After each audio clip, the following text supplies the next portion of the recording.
friends, welcome back to Light Metaphors.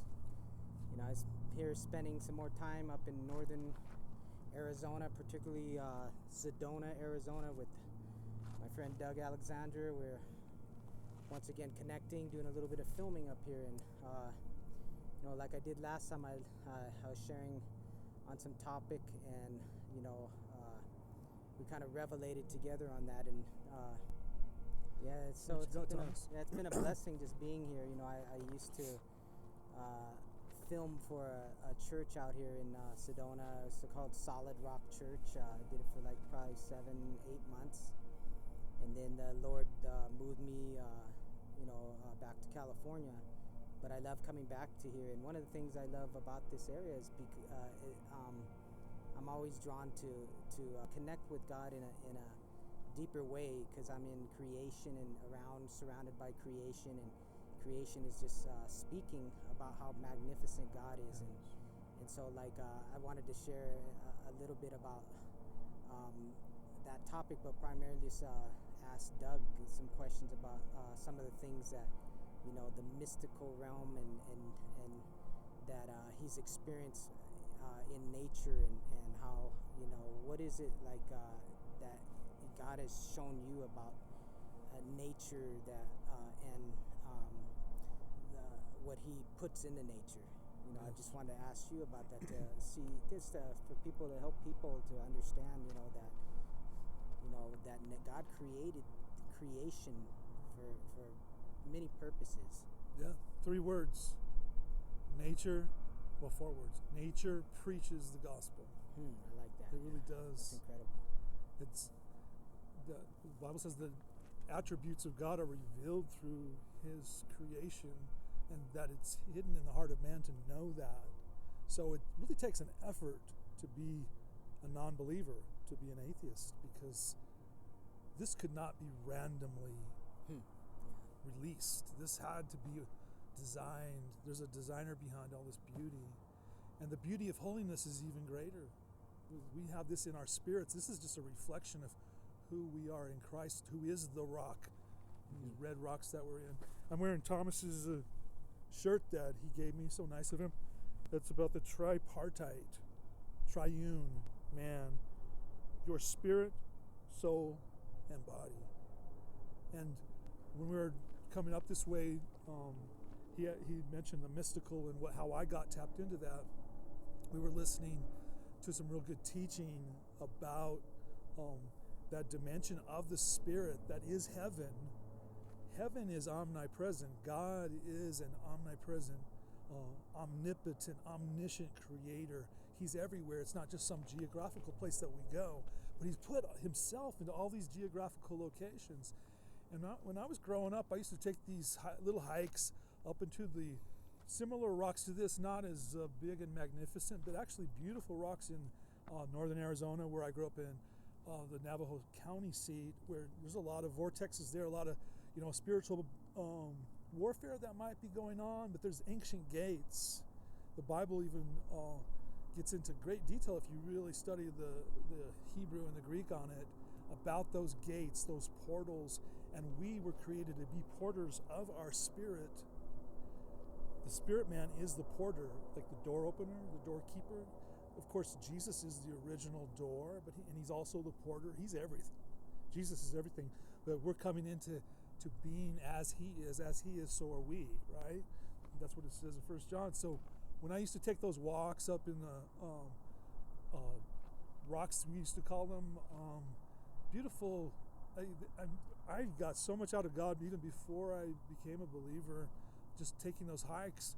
But then when I became a Christian and really encountered Jesus at the age of 19, I went back to the town where I lived, which is Holbrook, Arizona, and my parents were still living there at the time. They've moved since, but I used to go back there, and I used to preach to that area and just prophesy into the rocks, into the air, and instead of the rocks crying out, like it says in the Bible, if we don't praise God, they will. And I was out there really worshiping God, and at that time I was really concerned about my town. This is a nice little testimony. Then my town was really racked with a lot of sin, a lot of it was a real party town. Anybody that grew up in that area could attest to that. What I've discovered since then, I feel like I had a little role in praying this in.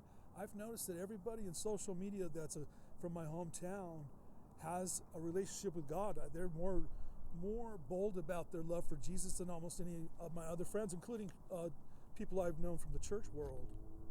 And it's a testament really to me that God heard me in those days, and it was really a burden in my heart. I was really interceding for that area, and I've had some amazing moments with God just doing those hikes. It's the best way to hear that still small voice like Elijah did when he went up into the mountain. And it wasn't in the wind, it wasn't in the storm, it wasn't in the earthquake. He said that God's voice was in that still small voice. And I noticed that when I was with Thomas a little bit earlier in a little other nook and cranny of this beautiful, vast, I don't know what you call this. We were down more into a little channel over here.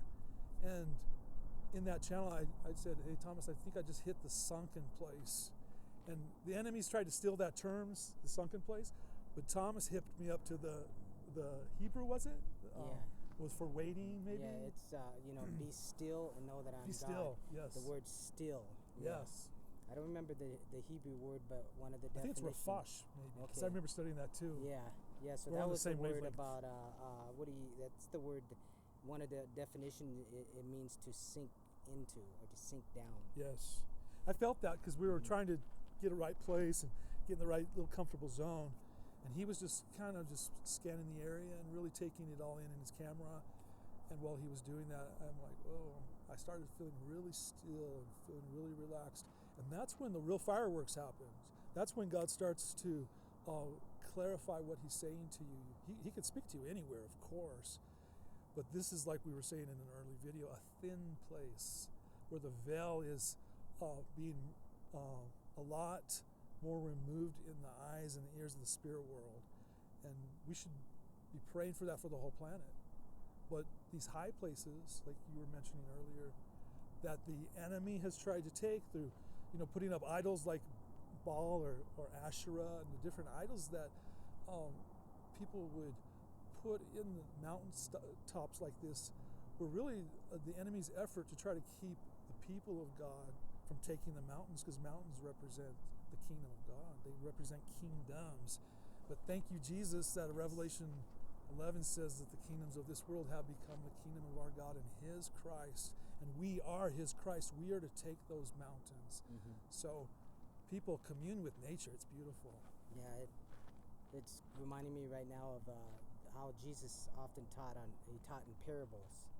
But he always used, nature to explain spiritual things. And that's why it's a beautiful thing to get out in nature and with your heart open to the Lord and intimacy, walking with the Lord in nature, because he'll speak to you through using nature. He'll speak to you through the creation. And so Jesus, he taught you in parables, and he talked about seeds.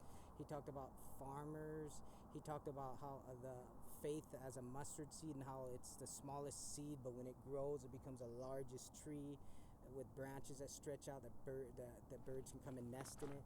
And so, coming into nature, we can gain a lot of, with an open heart, focused on the Lord, walking with the Lord, gain a lot of spiritual understanding. He can speak to us through creation. He wants to speak to us through creation. He wants to reveal himself in creation, reveal his handiwork, and cause us to just have an awe for God. And all the Psalms, you could see all the Psalms, many Psalms, they talked about the handiwork of God, revealed in creation. And God wants to magnify himself through creation as well. And so you think about, not so far from here, probably another hour maybe or less, there's the Grand Canyon. Yes. Now the Grand Canyon is another breathtaking piece of land with geography that it's God created that. He knew throughout the ages how that would become the Grand Canyon. He knew, and he knew that people would come and they'd think about that place. They'd see the immensity of it.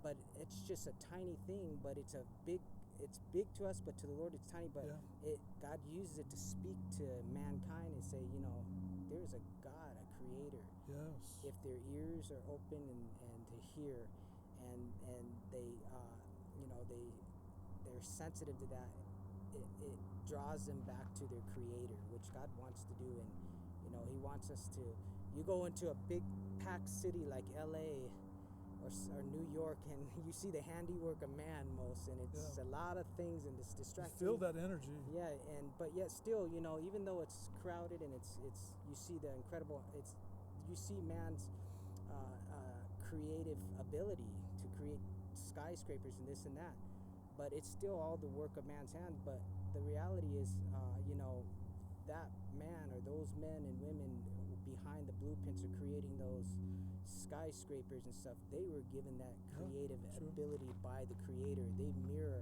the creative capacity where how far man can go. We have spaceships.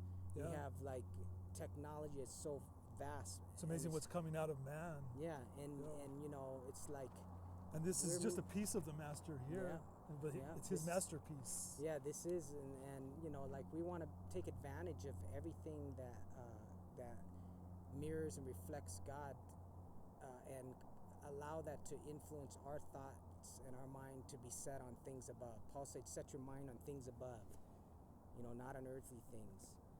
For you died and your life is hid with Christ in God. Now, he's primarily saying just temporary, like not earthly things being, the temporal things that bring carnal and bring pleasure to the flesh or whatever. But there are, the natural speaks of the invisible. It declares the glory. So he does.